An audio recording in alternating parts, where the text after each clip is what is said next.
রাউলে এলায় দিলে ফুলটারও থাকে এই শালার মতো রয়েছে মনে কর দেশটা রাউলে এলাইছে রোডে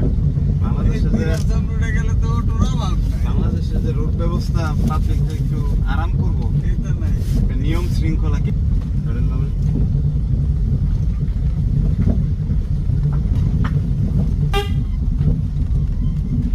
মুড়ে মুড়ে ভালো দিকে এই মুড় ফ্যান মুড়াতে দেখা যায় না আবার এই মুড়া ঘুরছি করে আবার এই মুড়া দেখা পাইলে তো আমরা এই খাগড়াছড়ি রোডের রোড আর কলা গাছ দুই সাইডে কলা গাছের অভাব নেই ঠিক না এরকম না কলা গাছ